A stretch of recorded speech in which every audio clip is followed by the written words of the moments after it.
dia dengar bunyi orang cakap tolong, bunyi macam tu. Halus tolong macam tu. Tiba-tiba dia buka je earphone tu, bunyi dia makin kuat. Tolong, menjerit-jerit.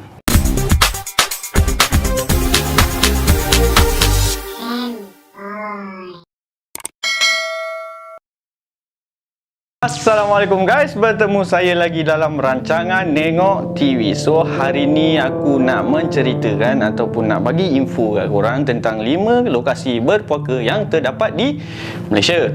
Okey, memandangkan korang suka cerita seram, misteri, bunuh, puaka, hari ni aku senaraikan antara 5 tempat seram dan menakutkan yang ada di Malaysia.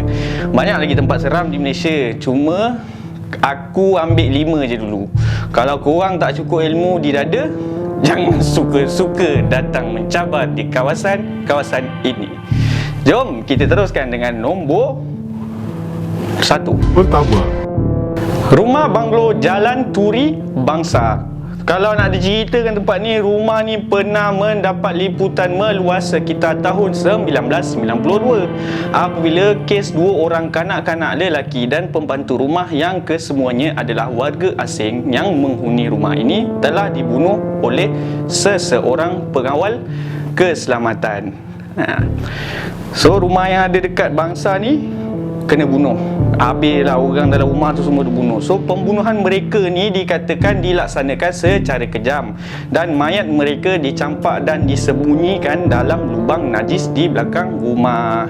So pengawal keselamatan itu telah ditangkap dan dijatuhkan hukuman mati. Namun cerita tidak berakhir begitu saja guys. Keadaan rumah tersebut menjadi semakin usang dan naif selepas keluarga mangsa berpindah. Semua perabot telah musnah dan keadaan rumah semakin uzur. Seringkali diceritakan orang ramai yang melawat rumah itu atau lalu lalang di bahagian hadapan terlihat bayangan 2 orang budak dan juga wanita di situ. Terutamanya waktu senja, waktu maghrib. Biasalah kalau benda-benda tu nak datang waktu maghrib baru dia keluar apa semua kan. So kini rumah tu telah dirobohkan sepenuhnya, yang tinggal hanyalah serpihan rumah sahaja. Namun bila melihat runtuhan rumah dari jauh saja pun dah meremang bulu roma tengkuk ni guys. So kalau tak cukup seram, kita teruskan ke nombor 2. kedua, Mimalen Gombak. Ini aku ada tahu sikit-sikit lah tentang tempat di Mimalen ni. Sebenarnya tempat taman tema air yang ditinggalkan lah, tak silap aku. So sebelum Sunway Lagoon dan Lost World of Tambun yang popular pada masa kini, kita pernah ada Mimalen pada era lewat 70-an dan 80-an.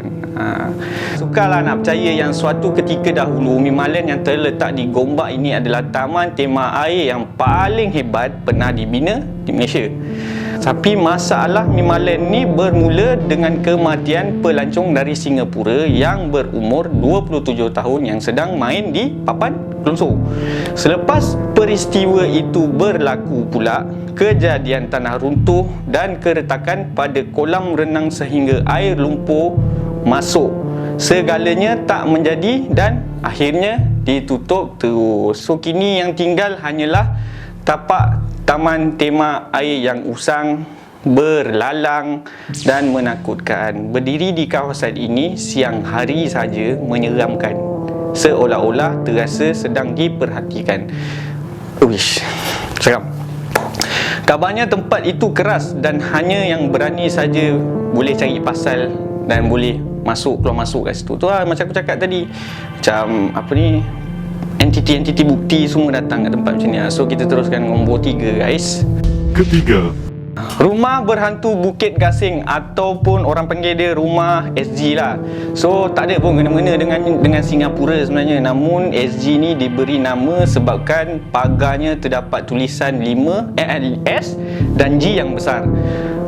Nak tahu bagaimana anda berada di lokasi yang tepat, korang akan dapat lihat 2 buah kereta jenis Alfa Romeo dan Porsche yang terbiar. So tak ada siapa yang pakai lah kereta tu. So korang tahulah korang tempat yang betul.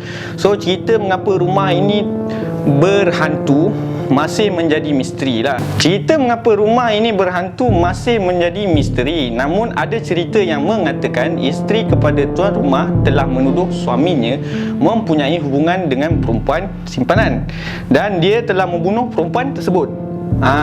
Manakala suaminya pula membunuh diri selepas mengetahui isterinya membunuh diri dengan menggantung dirinya sendiri. So laki dia ni pergi bunuh perempuan simpanan tu. Isteri dia dapat tahu isteri dia stres bunuh diri, dengan laki-laki dia bunuh diri. Macam tu lah. So terdapat juga cerita berkaitan dengan seorang pengamal ilmu hitam yang menjadikan tempat tersebut sebagai tempat menguji kekuatannya. So dia angkat dumbbell lah kat situ. Aku gurau. Apapun cerita yang anda dengar, janganlah masuk ke rumah berhantu ini, melainkan korang sendiri yang mencari masalah. Keempat, Banglo Taman Tenaga Puchong. Aku pernah pergi tempat ni sekali je dulu lah. Masa tu, masa zaman-zaman acah-acah bagus.